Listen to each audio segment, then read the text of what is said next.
అబ్బా ఇంకా ఏసీలు జర బంద్ చేయ రాదుండ్రన్న, మీరు కూడా బంద్ చేయండి. చలి పెడుతుంది బాగా. ఏంది ఏసీ బంద్ చేస్తే కంప్యూటర్లు ఆగిపోతాయా? సరే సరే, అరే మీరు వచ్చేసిండ్రా, సరే కానీ మనం ఎట్లెంచుద్దాం. బంగారంతోని తెల్లగైన నల్ల పైకం రాత్రికి రాత్రే కొనేసిండ్రట మొత్తం. రాబోతున్నాయి ప్లాస్టిక్ నోట్లు, మొదలు తీరుండ్రి ఈ పాటలు.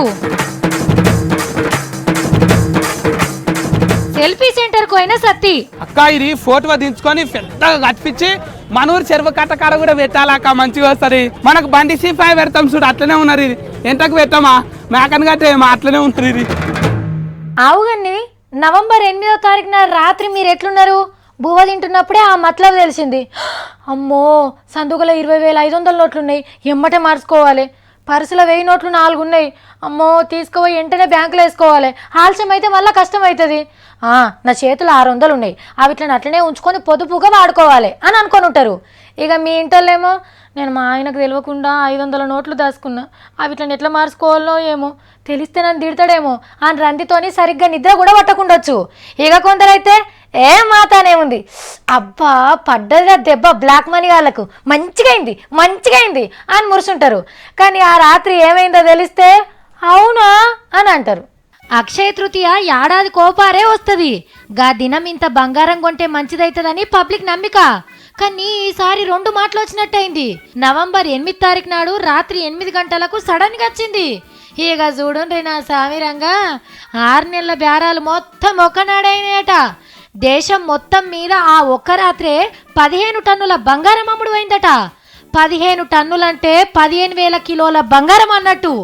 రూపాయలల్లో లెక్క గడితే 5,000 కోట్ల మాల్. బంగారం దుకాణాల ఓనర్ల సంఘమే చెప్పింది కుద్దు ఈ లెక్కలు. నల్లపైకం దాచినోళ్ళంతా నగల షాపుల మీద పడ్డారట. నగన నక్లెసా బిస్కోటా అని చూసుడు గీసుడు ఏం లేదు. ఒక్కొక్కళ్ళు అయితే ½ కిలో బంగారం కొనుక్కోపోయినరట. సచ్చినోని పెళ్లికి వచ్చిందే కట్నం అన్నట్టు చెల్లన్ నోట్లకి ఎంత వస్తే అంత బేరం చేసిండ్రట. ఇక ఇంతగానో ఎగబడ్డాక షాపోళ్ళు ఊకుంటారా? తులం 40-50 వేలు దాకా అమ్మిండ్రట. మన హైదరాబాద్ లోనే 100 కోట్ల బేరాలు నడిచినాయంటే దేశమంతటా ఏ లెవెల్లో కొనుక్కోపోయినరో చూడండిగా. ఈ తీర్ల నల్ల మహారాజులు బంగారు రాజులైనరు అన్నట్టు.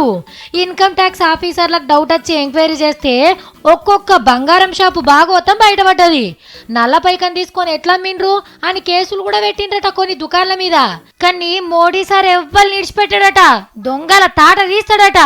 मोदी जी 1,500 की बंद कर देता है, हम पिछले दरवाजे से कुछ कर लेंगे, लेकिन उनको मालूम नहीं था मोदी ने पिछले दरवाजे पर भी कैमरे लगाए हुए हैं, ये सब के सब पकड़े जाने वाले. గమ్మత్ ముచ్చట ఏంటంటే సారు ఇంత గట్టిగా వార్నింగ్ ఇచ్చినా ఇయ్యాల కూడా కొత్త నోట్ల దందా జోరుగా నడిచింది. పెద్ద మోతవరి శేఖర్ రెడ్డి ఊర్లో కూడా 24 కోట్ల కొత్త నోట్లు దాచుకుంటే దొరికించుకున్నారు. కర్ణాటకలో ఒకళ్ళు బాత్రూంలో 5 కోట్లు, మన రంగారెడ్డి జిల్లా కొత్తూరులో 76 లక్షలు, ఇబ్రహీంపట్నంలో 70 లక్షల కొత్త నోట్లు దొరికినాయి. ఇవి బయటికి తెలిసినాయే, ఇంకా తెలియని ఎన్ని కోట్లున్నాయో ఏమో మరి.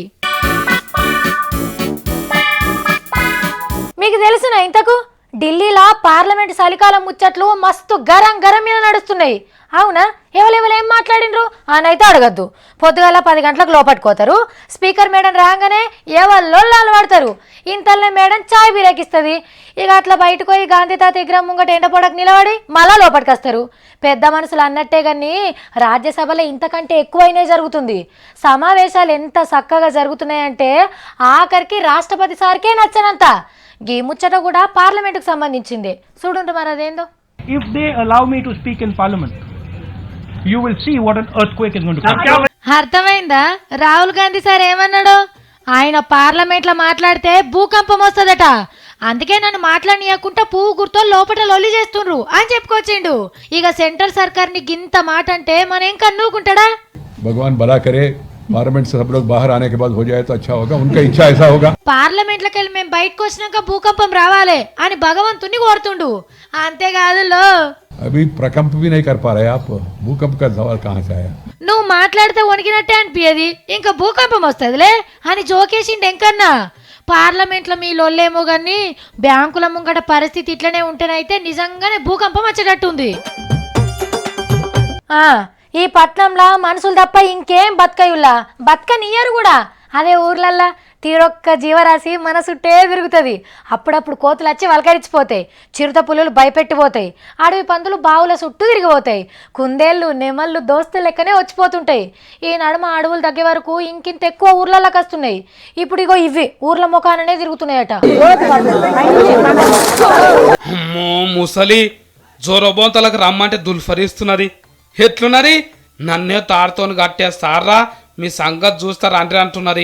నీ పోరగాళ్ళకి నా వాయతు అరే మన కొర్రమాట షాప్ అనుకుంటున్నారా? మోసలి బొక్కలు సూర సూర చేస్తుంది మళ్ళా. అమ్మో మూతి కట్టేసిండ్రు. ఇక ఏం కాదు తీయండ్రి, తీసుకుపోయి నీళ్ళలా వండబెట్టిండ్రు. మంచిగా ఉన్నట్టున్నది చల్లగా. గుంజిన కూడా కదులుతలేరు. బా ఇంతమంది ఎర్రుంగున్నారు కానీ ఒక్కరిని కూడా తినకుంటాయరా అంటాను. ఎంత బాధపడుతున్నారో పాపం. జర దూరం ఉంటుండ్రా నాయన, అదిలిచ్చుకొని ఉరుకొచ్చాను అంటే చూడుర్రి నోరు ఎట్లా చాపుతున్నారో. వీళ్ళ సక్కదనం చూడుర్రి, మంచిగా ఈ స్మార్ట్ ఫోన్లలో వీడియోలు తీసుకుంటున్నారు, ఇంకా బస్తలకు జొరిపిస్తున్నారు. ఎంత బరుగున్నారో, కాడి లెక్క కట్టి గుంజుకపోతుండ్రు.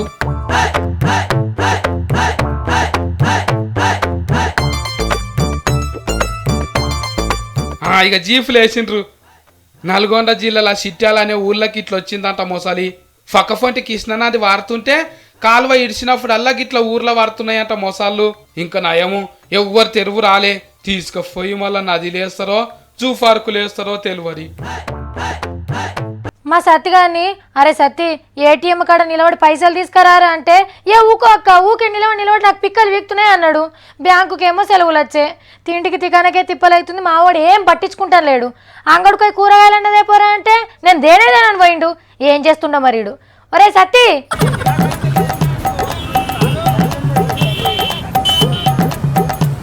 అక్కడ దిక్కుంటారంట. అవ్వ నీ బుడుబుంగ మొక్కపోడా, ట్యాంకు బండి మీద వెళ్ళినవారా? ఏం పని లేదా నీకు?